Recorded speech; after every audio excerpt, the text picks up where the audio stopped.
Good evening. It's time to begin our Wednesday evening service. We're going to sing a song before Brother Adam's lesson tonight. We're going to go with Have Thine Own Way.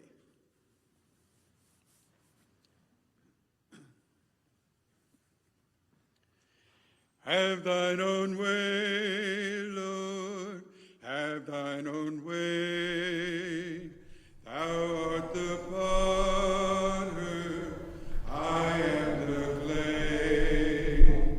Mold me and make me after thy will, while I am waiting, yielded and still. Have thine own way, Lord, have thine own way. Search me and try me, Master, today. Whiter than snow, Lord, wash me just now, and in thy presence humbly I bow. Have thine own way, Lord, have thine own way. Hold o'er my being, absolute sway. Fill with thy spirit, till all shall see Christ only always living in me. Thanks, Dale. Good evening. Good to see everybody out. It's told Miss Donna coming in, I don't know if it's just a reflection on the road. It was tough driving to get here. It was, or I'm 40, and then now it's just there's that. Somebody did make known to me that this weekend is daylight savings time, so if you haven't got enough of 2020, we're going to give you one more hour in case you didn't get enough. That was a joke. Last week I told you about, we talked about the church and just how important of the kingdom that the church is. And we looked at those two parables, the parable of the buried treasure, I guess what we call, and parable of the pearl of great price. And we talked about just how important those things are. But the problem is when we stop short, we're really just talking about things that are important, and we're not talking about what our role in that is. And I don't think that's just something we do at church. That's something we do, period. If you haven't caught on, it's election season. If you haven't caught on, we just approved a new Supreme Court justice, so there's been a lot of talk in the media about rights and about what we want. Everybody's got rights that they are concerned about. Everybody probably votes along lines that have to do with what we think our rights are and what we think we ought to be able to do with those rights. And it can be anything. The right to free speech. We got a right to have mostly free speech in this country unless it's something you shouldn't say. We got a right to assemble. We have right to own a firearm. We've got rights to an attorney. We've got due process. We got all these rights. And for different areas of life that you live in. But the problem is that we spend so much time talking about rights and voting on rights and discussing rights and arguing about rights that we don't spend near enough time talking about responsibilities. And we like to talk about the things we believe in. We like to talk about the things we all think are important. What we don't talk about nearly enough are what you and I ought to be doing with those rights, and what you and I ought to be doing for other people with those rights. I haven't found much in the Gospels where Jesus spends a lot of time talking about your rights. That's not just in the country you live in, but even in the church. What are my rights here? I'm not sure you're going to find a lot of that. But if you have a red letter Bible, and if you don't, it's okay. But if you have a red letter Bible, if you ever go to the book of Matthew, I've told you this before, Matthew has 5 sections in that book that just go completely red. And that's because Jesus spends a lot of time talking about the kingdom in those 5 sections. You remember the Sermon on the Mount, Matthew 5, Matthew 6, Matthew 7. If you ever look at your Bible and you've got red letters, it's just got page after page of red.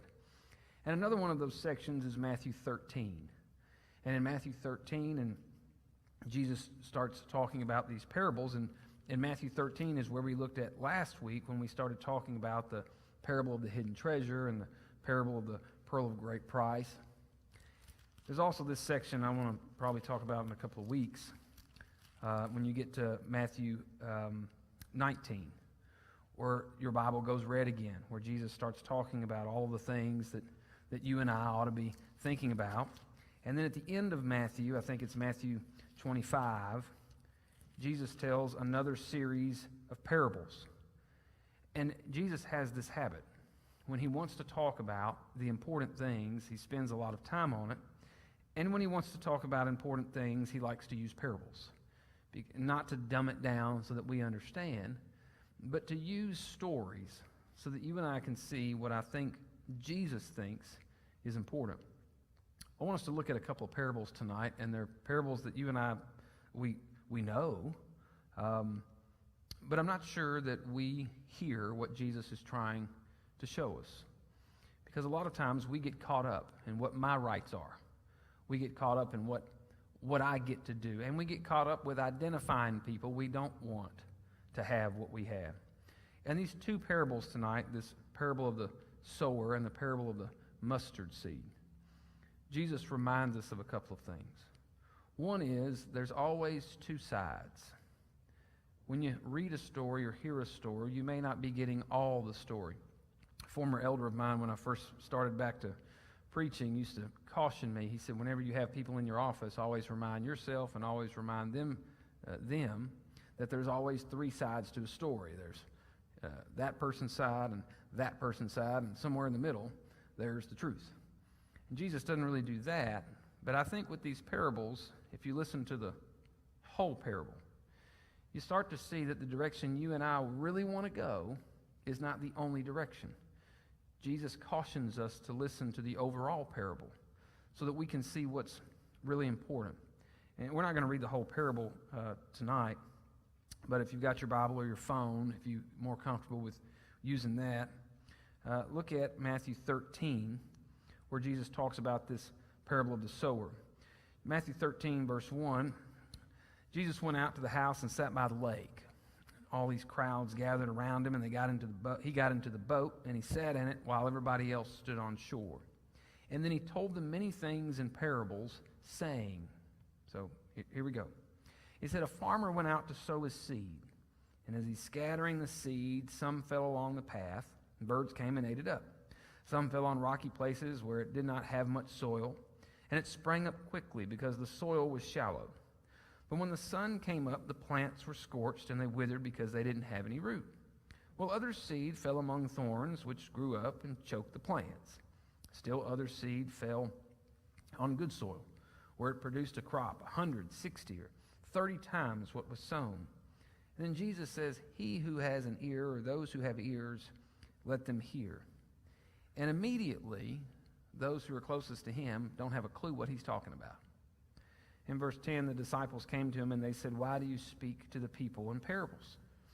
And Jesus says, the knowledge of the secrets of the kingdom of heaven has been given to you, but not to them. What he's saying is that not everybody understands what I'm saying. You understand. We find out later they don't. But Jesus thinks they do. He wants them to. But everybody else is really having a hard time with this.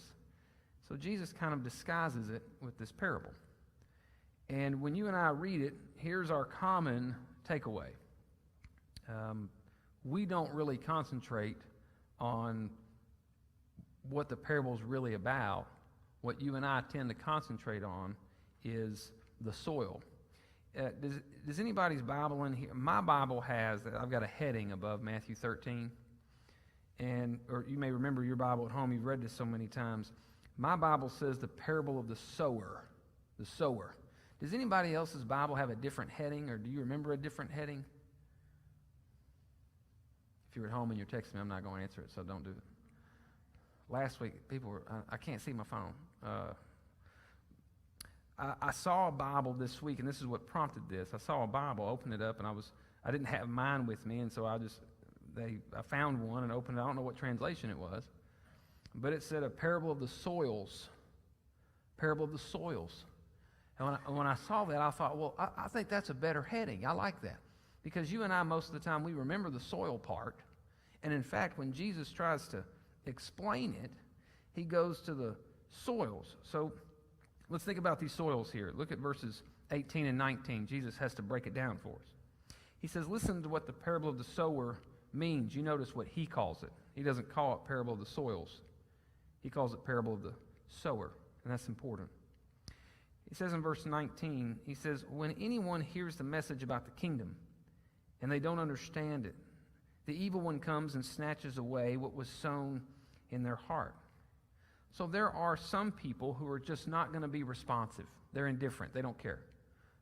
You do something for them, you give them something, and they just don't care. Anybody in here, have you ever done something for somebody and they weren't really grateful for what you did? They really just kind of went on with it. Some of our good friends in Maryland, we used to have it's Halloween this weekend. We used to attend a big neighborhood trick-or-treating thing, and we'd take the kids. There'd be cars lined up for blocks, and you'd all go to this neighborhood. There's just, 100, 200 houses. They'd all participate. And our good friends would sit outside in lawn chairs, and they'd just hand out candy as the kids would come by. Everybody was outside. And so we sat with them, but I would hear her say the same thing over and over to kids and parents. She would hand out candy, and she would say, "You're welcome," without waiting for the thank you. But you know what she was doing, right? She was trying to remind them that it's good to be grateful. Even if it's a Snickers bar, you're welcome for that. And some people would look at her kind of funny. Most people would say, "Oh, thank you." Now if they said thank you, she would say, "You're welcome." But she used that as an opportunity to try to teach people, even if it's for something small, especially for the parents. Hey, this is kind of a treat for everybody. We need to be grateful for it. And I think you and I know a lot of people like that. And there's going to be people, no matter what kind of impact you and I try to have on their lives, you're not going to have any effect. And I know some of us get upset about that. I've tried to do this. I had a woman who wanted me to meet with her son, who was 50-something years old. She said, he's never become a Christian. He's never been baptized. I just want you to come talk to him. And I said, well, what do you think's going to happen? And she said, I don't know, but I'm just hoping you can get in, and maybe we can do something. And what she's concerned about is that he's just not responsive. And Jesus tells us ahead of time, you're going to get people like that. This is nothing new. Well, what about that rocky soil? What about the seed that falls on the rocky soil? Verse 20, Jesus says, the one who received the seed that fell on the rocky places, well, that's the person who hears the word, and at once they receive it with joy. But since they don't have roots, they last just for a short time. Trouble or persecution comes because of the word, and then they quickly fall away. And these are a different kind of people. These are people who really can't withstand difficult times. They really only see what's in front of them. They can't think long term. They're not really going to last long. Though they can talk the talk, but they can't walk very far. They're shallow. They're shallow people. So the first group's the unresponsive people, and the second group is the shallow people. You notice I'm giving everybody names and titles, and you can probably see where I'm going with that. That's probably not what we need to be doing. Verse 22. Jesus says, well, the one who receives the seed that fell among the thorns, well, that's different. Those are people who hear the word, but the worries of this life and the deceitfulness of wealth, they choke it, and they make it unfruitful. And this symbolizes a different kind of person. It's someone who wants to change their life, but they are so distracted by everything going on that they cannot concentrate on what's truly important. And I think you and I live in a time where, I would hope you would agree with me, where we face the most distractions. I'm not sure there has been a generation of people, you and I included, who are more distracted than we are, because there's so many things pulling for our attention. I saw a news feed today on the computer. It just kind of popped up. Try to keep everything off. but it popped up, and it was something I wanted to read, and I clicked it. And it pulled up the screen, and before I could do anything, 3 more windows popped up over it. And so I went to X out of one of them so I could actually read the story. What do y'all think happened? Another one popped up. It just went to a totally new website. So then I X'd out of that and went back, and now there's 3 more pop-ups on that first one. And so now I'm just trying to X out of everything, and I can't seem to get any of it off my screen. And by the time I did get it off, now I'm typing to find the story, and then I get another website that tells me the story, and then I got done reading it, and I thought, what was I doing again? This happens. And it doesn't just happen at work. It doesn't just happen while we're driving. It doesn't just happen at home. It happens in church. We get distracted. And we get distracted by things that really don't matter. And we get off mission. We get off subject. And Jesus says this happens. All this is things we ought to expect. In verse 23, he kind of ends it with the rest of us who aren't those first 3, right? The one who receives the seed that fell on good soil, well, that's the person who hears the word and they understand it, and they produce a crop. They get 100, they get 60, they get 30 times what was sown. And I guess I was intrigued by that Bible that changed the parable to the parable of the soils. But remember what I told you. Jesus reminds us there's always 2 roads here. You and I hear that there's different soils. But we have to remember that the parable is not called the parable of the soils. Jesus calls it the parable of the sower. So who's the parable really about? It's about God. But I get carried away. I start to see people and start identifying people and labeling people and putting tags on people and go ahead and pretty sure I know where they are and what's going to happen. And I go ahead and assume I can identify a distracted person. I can identify someone who's shallow. I can identify those people. And I start to tell myself that wasting time even talking about my faith or anything else is just that, a waste of time. And so I start deciding who I share with. You know who I end up sharing it with? Nobody. Because I go ahead and decide who's rock and who's thorn and who's good. But Jesus tells us this is the parable of the sower. So if we take that approach, now what should we take away from it? Here's what I take away from it. It's God's seed, and he has plenty to waste. Do you notice that when the sower goes out, he doesn't... Some of y'all have gardens. I'm pretty sure none of you go and prepare the ground and go take that $10.96 seed that you just bought, especially if it's corn or something like that, and just throw the bag out. That's just what you do. That's not what we do. When I plant corn or pretty much anything else, I'm going to specifically place where I want it. I've looked up online. I've watched YouTube videos. I know where to place. It never works for me, but I try it anyway. You know, every time I try to do this garden thing, it just doesn't work right. But I did it, exact. I've even had a tape measure going on the ground because I just knew I'm gonna get it right. The guy on YouTube did it. Why can't I do it? People at church do it. Ralph Mitchell bring in these bushels and bushels and bags of it. It can't be hard. Why can't I do it? I followed all the rules. So I got my tape measure out. I got straight lines. I got the kids out there helping me, or that I can blame if it goes wrong. I've got, everything's planted right because I don't want to waste anything. I've sent Jaheim to the co-op to get stuff's expensive. I got the right cages. I got it all.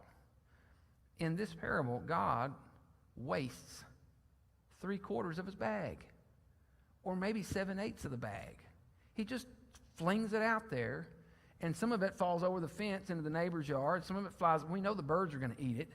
Some of it falls on the ground. Y'all lived in Tennessee longer than I have. It's clay. You know it's going to be clay. I haven't broken it up. It's not going to get down there. It's just going to wash. The dogs are going to come. It's just disaster waiting to happen. That's not how you do a good YouTube video of planting a garden. But yet that's how God does it. Because God has plenty of seed. And what if you and I approach people that way? We don't decide who gets it and who doesn't. we just cast it to everybody. We assume everybody is good soil. And if the soil responds, it responds. It's not up to you and me to decide who's going to respond. I don't think Jesus ever wanted us to be the ones who decide where we sow seed. I think he just wants us to sow it. These are the parts of the parable that I think are the most important. That we realize God is the one who decides, and that you and I don't decide. Here's another part of the parable. Did y'all notice that the seed grows anyway? You don't have to worry about making it grow. It's going to grow because God made it grow. No matter what you do, time goes on, the seed grows, lives get changed, and the day will come when God will come for that harvest. All you and I are supposed to do is sow the seed. That's all we're supposed to do. We're supposed to treat everyone as if they're good soil and not let God decide who's good.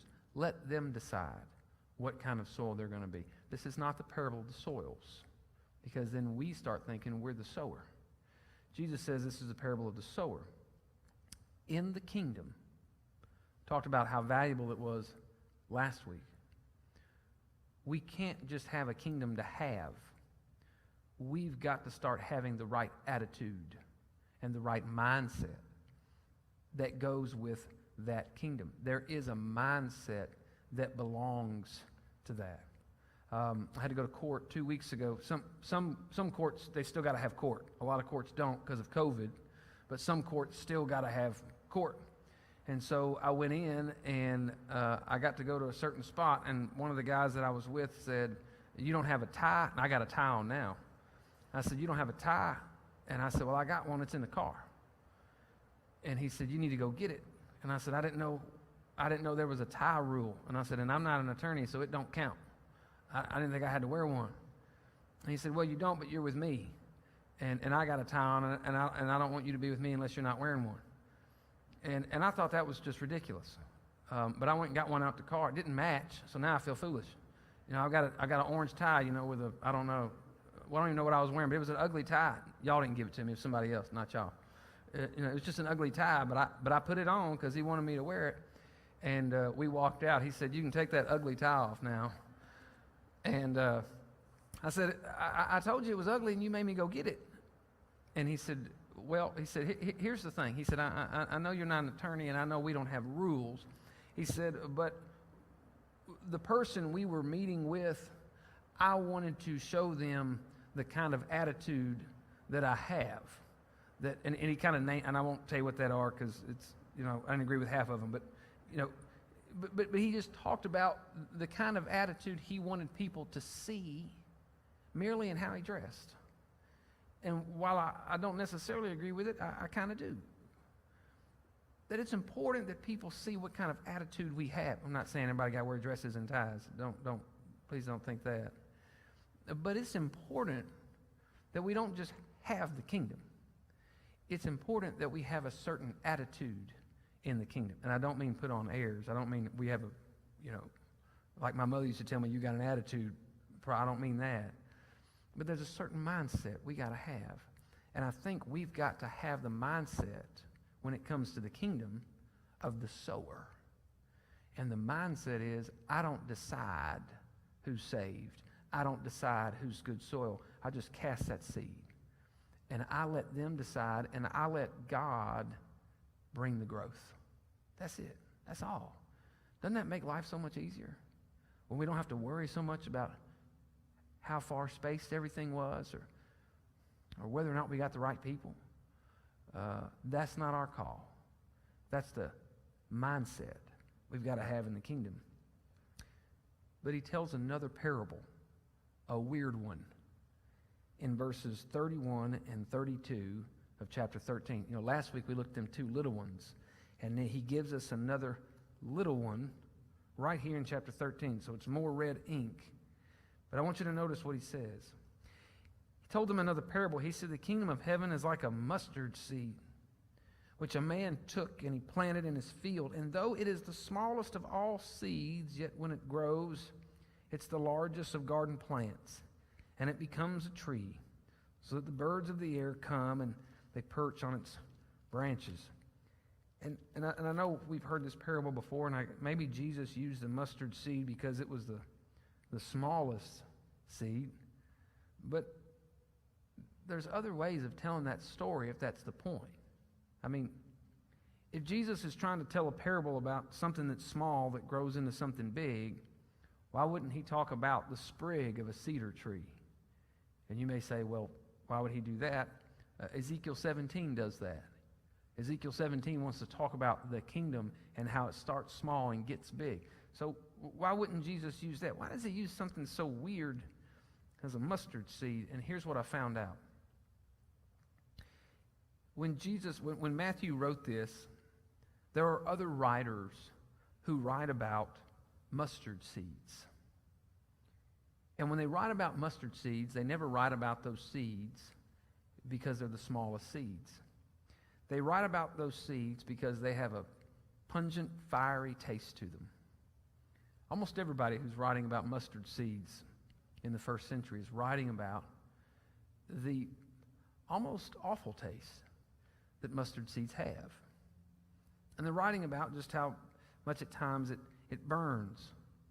Here's what else people write about when they write about mustard seeds back then. It's not now, but back then.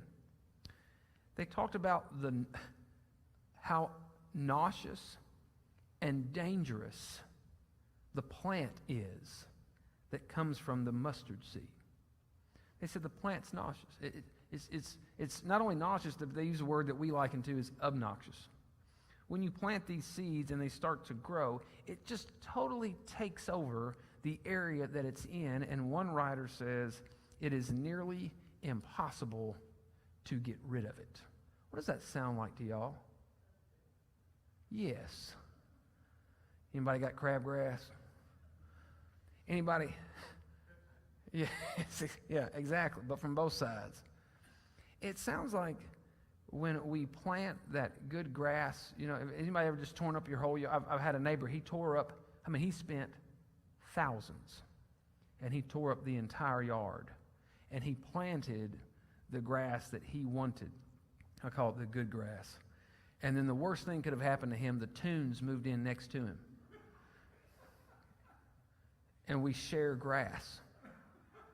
You know, there is no wall, you know.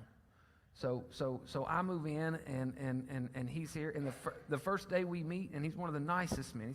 He is one of the nicest men. He would just do anything for anybody. He's a former minister, so that should have told me right away.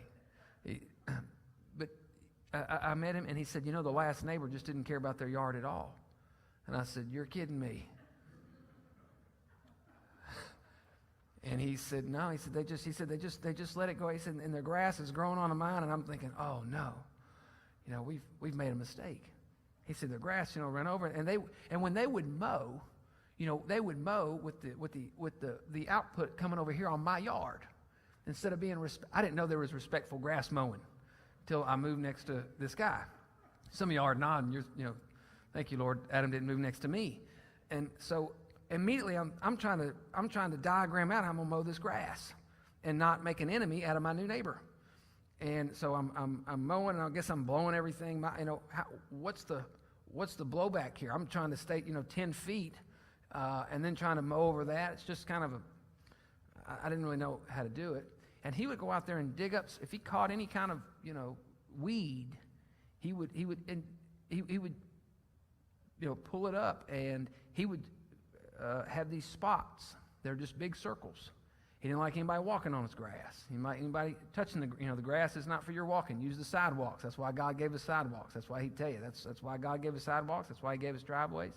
And he's got his own thing about driveways too. I was a horrible neighbor, but he's got this grass. And I told him, we lived there a year, and this is before we moved into the out behind Kimberly's parents. We didn't move because they hated us, but I'm sure he wasn't mad that we left. But I was asking him about my grass because I wanted to kind of keep my yard up. He kept his yard up, and I wanted to be respectful, and it kind of inspired me to keep my yard up. Not that much, but enough. And I was telling him, I said, I've got this grass. I said, when I pull it, it's a runner. It'll start here, run to the backyard or something. It's like rope under the ground. He said, yeah. He said, I had to dig all that up out of my yard. He said, I had to dig about a foot down to get it out. I said, how do I get it out? He said, you don't. He said, it just takes over your yard. He said, it's too late.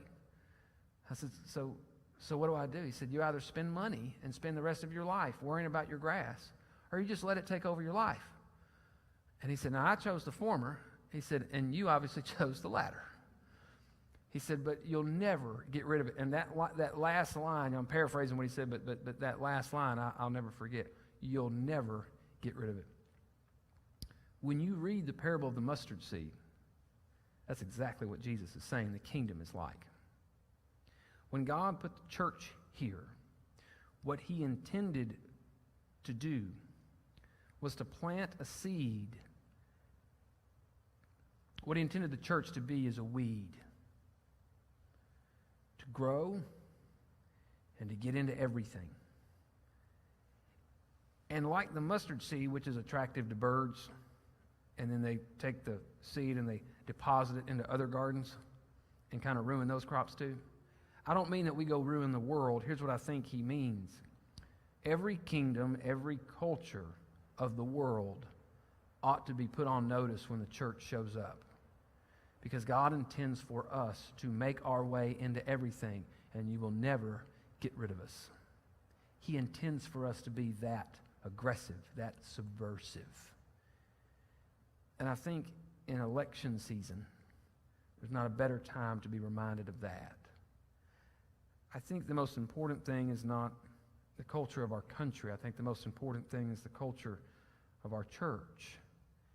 And I think you and I ought to remember why the kingdom's important and what we ought to be doing in the kingdom.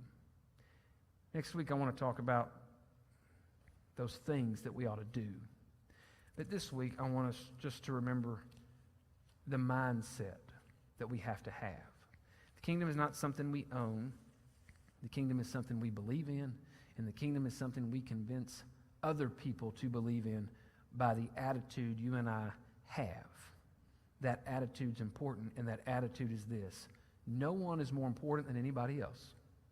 We don't get to determine the fate of anybody in the world. Our only task is to scatter seed as broad as we can, as much as we can, and work our way into the lives of every person or organization we can get into, so that we can show them the kind of attitude, not just that we have, but that we want other people to have. That's what we want. Let me end with this. I've learned in my short 40 years, there are certain questions you don't ask people. Anybody want to throw out what one of those questions are? How old are you? There's one. Anybody brave enough to say another one? Are you pregnant? Yep. I've done that once to the wrong person. Never done it again. Who are you voting for? Yeah, who are you voting for? And I think I had the pregnant one, the age. How much do you weigh? I did that one. Don't do that either. Male, female, that doesn't go over well because they'll lie to you anyway. So you're not going to get the right answer. But 2 days ago, somebody told me they early voted. And guess what I said? Because I'm not bright. I said, who'd you vote for? And he said, are you kidding me? And I still didn't catch on. I said, no, I really don't know. I haven't picked up on any vibes. And he said, because I don't put them off. And I said, oh. And so I still didn't pick, I wasn't picking up the signals. It was, people say like, it's a couple olives short of a, I wasn't hearing it. And I said, oh, well then who'd you vote for? And he said, I'm not telling you. And I said, well, what difference does it make? And he said, it makes a lot of difference to me. I don't want people to know who I voted for. And I said, well, I'll tell you who I voted for if you tell me. Now it's a game. Now I just want to know. But he and I are good friends. So it doesn't, not that good of friends, obviously, because I can't pick up who he's going to vote for. And I didn't care that much. But there's a reason we don't want to tell people. Because to tell people would be to share with people a mindset that they might think we have. And I'm not telling you should or shouldn't. It doesn't matter to me at all. But your faith can't be that way. Are you a Christian or not? Well, I don't want to tell you. That's not the mindset of the kingdom. We have to have the mindset that we're not going to do what we do in private behind closed doors and maybe nobody will ask us about it, because Jesus expects us to be the mustard seed. And mustard seeds are repugnant and gross to the world, and they make differences, small differences, but those small differences get multiplied 30 and 60 and 100 times because God's in charge. But God can't do anything if we treat our faith like those private questions we don't want to give people answers to. So maybe it starts simply with the smallest thing of expressing our faith to somebody else. And let's let God decide just how much it will multiply or just how far that weed can get. Let's pray. Holy God, we are grateful for the kingdom you've given us here. We're grateful for the kingdom we're a part of. And help us to make small strides towards great things. Father, help us not to determine who's in, who's out, who's deserving, who's not, who should have rights or who shouldn't. Father, help us just to be responsible. Responsible enough to know that you're in charge, responsible enough that we communicate that to others, that you're in charge, that you decide, and that we refuse to make judgments on them based upon